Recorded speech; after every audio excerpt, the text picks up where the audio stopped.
একটা খুব ইম্পর্ট্যান্ট কথা আজ আমি তোমাদের সাথে শেয়ার করতে চাই। ইউটিউবে প্রচুর প্রচুর ভিডিওস আমি এখন দেখতে পাই, যেহেতু আমি এই ধরনের ভিডিওস দেখি ওয়েট লস নিয়ে। সবাই নিজের একটা ডায়েট ফলো করছে এবং সেটাই অন্যকে ফলো করার জন্য বলছে। দেখো, ঠিক আছে, আমরা বাঙালি, আমাদের সবার খাওয়ার ধরন একরকম, প্রত্যেকটা ট্র্যাডিশন অনুযায়ী, প্লেস অনুযায়ী খাওয়ার ধরন অন্য অন্য থাকে এবং তারা ছোট থেকে সেই খাবারটা খেয়েই বড় হয়।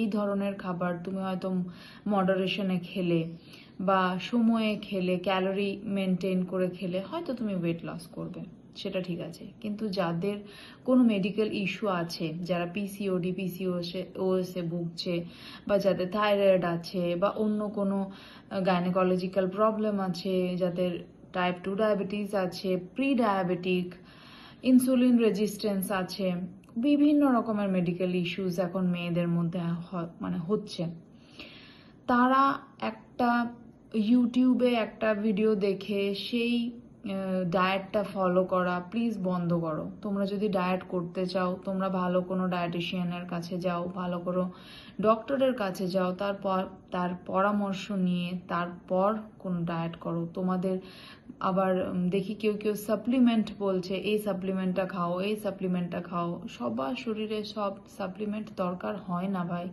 তাই প্লিজ এই ইউটিউবে ভিডিও দেখে সাপ্লিমেন্ট নেওয়া, ইউটিউবে ভিডিও দেখে একটা অন্ধের মতন ডায়েট ফলো করা বন্ধ করো। তুমি অন্য কারোর ডায়েট ভিডিও দেখতেই পারো, আমিও দেখি প্রচুর প্রচুর ভিডিওস আমিও দেখি, কিন্তু সবটাই যে আমাকে ফলো করতে হবে তার মানে নেই, ঠিক আছে?